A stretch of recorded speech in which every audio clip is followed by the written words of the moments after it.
Hello everyone. Today, I'd like to share a message with you titled, Do you know where we can go to escape disasters? Every day, we hear news of disasters, both big and small, happening around the world. Each year, countless people suffer due to extreme heat waves, floods, and other natural disasters. Many lives are also lost to unforeseen accidents.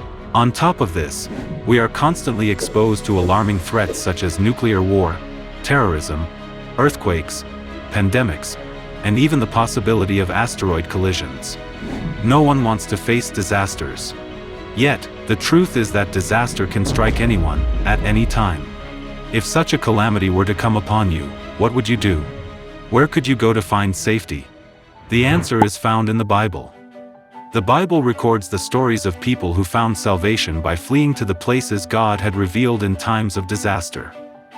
Have you ever heard of a man named Noah? When a massive flood covered the entire earth, Noah was saved by taking refuge in the place God had shown him. Where was that place of salvation? Genesis chapter 6 verse 5. The Lord saw how great the wickedness of the human race had become on the earth, and that every inclination of the thoughts of the human heart was only evil all the time. I will wipe from the face of the earth the human race I have created, and with them the animals, the birds, and the creatures that move along the ground, for I regret that I have made them. About 4,400 years ago, during Noah's time, there was a global flood that destroyed all land-dwelling creatures with the breath of life. Yet Noah survived. How was he saved? Genesis chapter 6 verse 14. So make yourself an ark of cypress wood, you will enter the ark, to keep them alive with you. God commanded Noah to build an ark, a large ship, to escape the coming flood. In obedience to God's word, Noah built the ark and entered it with his family, bringing with him pairs of every kind of animal. Then, for 40 days and nights, rain poured down. All life on earth perished, except for Noah's family and the animals inside the ark. In Noah's time, the ark was the place of salvation revealed by God. Another example is found about 4,000 years ago, when two cities, Sodom and Gomorrah, were destroyed overnight. Genesis chapter 18 verse 20. Then the Lord said, The outcry against Sodom and Gomorrah is so great and their sin so grievous. In the time of Lot, God revealed to him, a righteous man living in Sodom, a refuge from the disaster. Genesis chapter 19 verse 12. The outcry to the Lord against its people is so great that he has sent us to destroy it. The men grasped his hand and the hands of his wife and of his 2 daughters and led them safely out of the city. Flee for your lives. Flee or you will be swept away. That is why the town was called Zoar.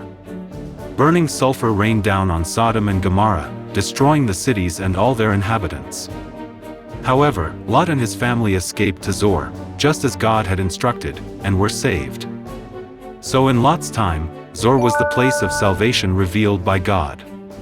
As we can see, in every age, God has always prepared a place of salvation when great disasters were about to come. What about our time? 2 Peter chapter 3 verse 6.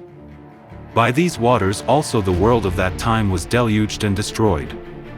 By the same word the present heavens and earth are reserved for fire, being kept for the day of judgment and destruction of the ungodly. The Bible prophesies that a global catastrophe will occur in the very age we are living in. Scientists, too, warn us of such possibilities. Then, where should we go to escape disaster and receive salvation? Jeremiah chapter 4 verse 5. Raise the signal to go to Zion. Flee for safety without delay. For I am bringing disaster from the north, even terrible destruction. When disaster and destruction approach, where does God tell us to flee? Yes, we are to flee to Zion, the place of salvation that God has prepared for this age. So then, according to the Bible, where does Zion refer to? Isaiah chapter 33 verse 20. Look on Zion, the city of our festivals, the Lord is our King, it is He who will save us. Zion is the place where God's festivals are celebrated. Then how can we escape disaster and receive salvation in Zion? Among the festivals, there is one that brings salvation, the Passover. Exodus chapter 12 verse 11. It is the Lord's Passover. The blood will be a sign for you on the houses where you are, and when I see the blood, I will pass over you. No destructive plague will touch you when I strike Egypt. Celebrated as a festival to the Lord, a lasting ordinance. About 3,500 years ago, when God struck Egypt with the plague that killed the firstborn, the Israelites who kept the Passover by placing the blood of a lamb on the doorframes of their houses, as God had instructed, were saved from the disaster. As the name suggests, Passover means that disasters pass over those who keep it. Even today, when we keep the Passover in Zion, the place of salvation, we can be protected from the disasters prophesied in the Bible. 2,000 years ago, Jesus himself kept the Passover as our example. You may be familiar with Leonardo da Vinci's painting, The Last Supper. This painting depicts the scene of Jesus keeping the Passover with his disciples the night before his crucifixion. Luke chapter 22 verse 15. I have eagerly desired to eat this Passover with you. And he took bread, gave thanks. This is my body given for you. This cup is the new covenant in my blood, which is poured out for you. Why did Jesus so eagerly desire to keep the Passover? It's because the way to receive salvation from disaster is by keeping the Passover in Zion. While establishing this new covenant, Jesus said, "Given for you," because the Passover was appointed for the salvation of humankind.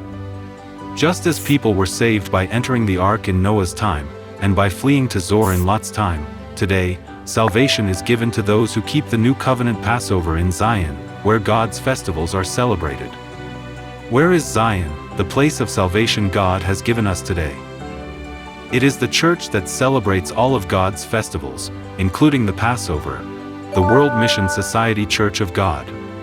I hope that everyone here will come to Zion, keep the new covenant Passover, and be protected from the disasters to come. This concludes today's seminar. Thank you very much.